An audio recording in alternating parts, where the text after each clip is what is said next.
Hello friends, तो स्वागत है आज के संडे मॉरल वैल्यूज में आपका। मित्रों, जैसे कि आपको पता होगा कि हर एक व्यक्ति, हर एक प्राणी, हर एक मनुष्य इस संसार में अपने कर्म करने के लिए आया है। और जब वह कर्म करता है तो हमेशा उसके दिमाग में रहता है कि वह अच्छे कर्म करे, सच्चे कर्म करे और ऐसे कर्म करे ताकि आगे वाले को फायदा हो और उसे भी फायदा हो।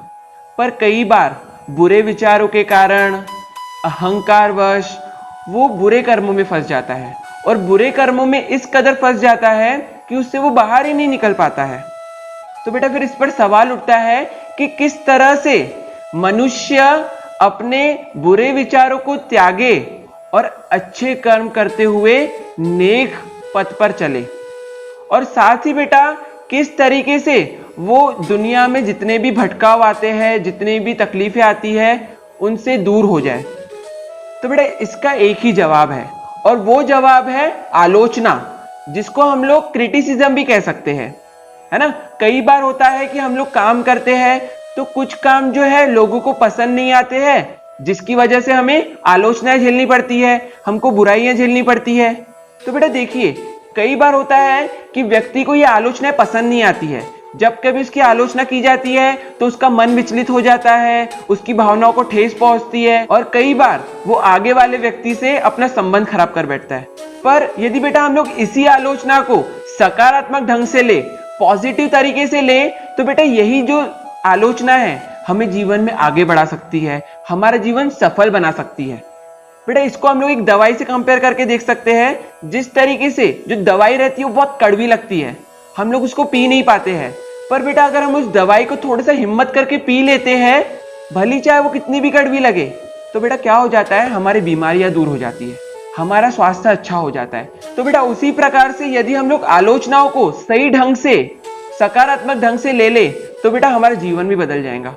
और फिर बात करें बेटा आलोचनाओं की, तो बेटा जो आलोचनाएं होती है वो हमें हमारा आईना दिखाती है, हम कहाँ गलत जा रहे हैं, कहाँ सही जा रहे हैं, ये आलोचनाएं हमें बताती है। और बेटा कई बार ऐसा देखा गया है कि जो मनुष्य है वो हर कार्य प्रशंसा के लिए करता है, पर बेटा जब कभी ये प्रशंसा बहुत अधिक हो जाती है ना, तो हमारे आंखों पे पट्टी चढ़ जाती है और बेटा इस पट्टी की वजह से हम लोग अपनी गलतियां नहीं देख पाते हैं। बेटा इसीलिए हमें चाहिए कि हम लोग अपनी आलोचनाओं को सही ढंग से लें और सही ढंग से लेने के बाद अपने आप में सुधार करें। बेटा जिस तरीके से ज्यादा चिकनाहट वाली जगहों पर हम लोग चल नहीं पाते हैं, उसी प्रकार अगर ज्यादा प्रशंसा हो जाती है तो बेटा जो व्यक्ति है वो गड्ढे में गिरते जाता है। इसीलिए बेटा सतह पर थोड़ा सा खुरदरापन होना जरूरी है ताकि व्यक्ति अच्छे से चल पाए। और बेटा कई बार ऐसा देखा जाता है कि जो हमारी आलोचना है वो ईर्ष्यावश या फिर शत्रुतावश की जाती है। तो बेटा ऐसी आलोचनाएं जो कि हमारे लिए किसी काम की नहीं है, जो आलोचनाएं हमारे लिए सिद्ध नहीं होती है, जिन आलोचनाओं से हम अपनी गलती नहीं देख पाते हैं, बेटा ऐसी आलोचनाओं पर हमें ध्यान नहीं देना चाहिए। ऐसी आलोचनाओं पर हमें ध्यान देना चाहिए जो हमें सच दिखाती है, जो हमें सही राह दिखाती है। और बेटा आलोचनाओं को सुनने के बाद आप अपने अंदर झांकिए, आप अपना आत्म समीक्षा कीजिए और देखिए कि आप कहाँ गलत जा रहे हो, और जानने के बाद अपना रास्ता बदल दीजिए। तो बेटा जैसे कि मैंने आपको बताया, ये आलोचना किसी को पसंद नहीं आती है, लोगों की भावनाओं को ठेस पहुंचाती है। तो बेटा अगर आपको इस आलोचनाओं से बचना है तो बेटा इसका एक ही तरीका है, और वो तरीका है कि हम स्वयं, हम खुद अपनी आलोचना करें। अब कैसे अपनी आलोचना कर सकते हैं? तो बेटा जब कभी आपको समय मिले, आप आंखें बंद करके आपने जो भी चीजें किए हो दिन भर में, आप उसको एक बार रिवाइज कीजिए। आप उसको अपने जब दिमाग में दोहराओगे उस चीज को, तो आप देख पाओगे कि कहाँ हम लोग सही जा रहे हैं और कहाँ हम लोग गलत जा रहे हैं। इसको बेटा हम लोग आत्म समीक्षा कहते हैं। अगर मान लीजिए हम लोग आत्म समीक्षा करना शुरू कर देते हैं तो बेटा हम लोग भटकाव से बच सकते हैं, हम लोग बुरे रास्ते पर जाने से बच सकते हैं, हम लोग गलत दिशा में जाने से बच सकते हैं। और बेटा इस रास्ते को अपनाकर हम लोग आलोचनाओं से भी बच सकते हैं। बेटा जाने से पहले मैं आपको एक कहानी सुनाना चाहता हूँ।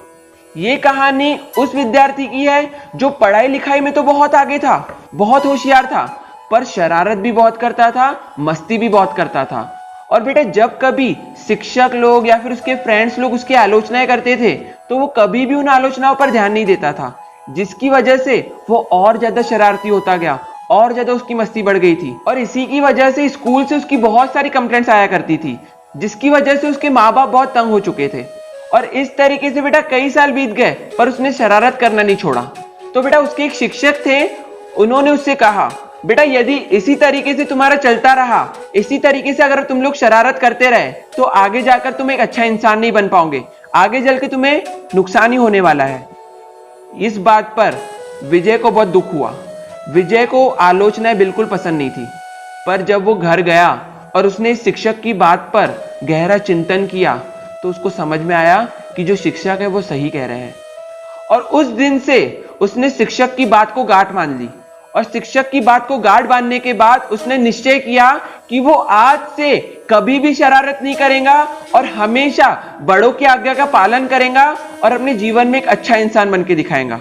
तो बेटा इस कहानी से हमें सीखने मिलता है कि किस तरीके से जो सच्ची आलोचना रहती है, अगर उसको सही ढंग से लिया जाए तो हमारा जीवन बदल सकता है, हम भटकाव से बच सकते हैं, हम गलत रास्ते पर चलने से बच सकते हैं, और बेटा इसी से हमारा जीवन सफल भी हो सकता है।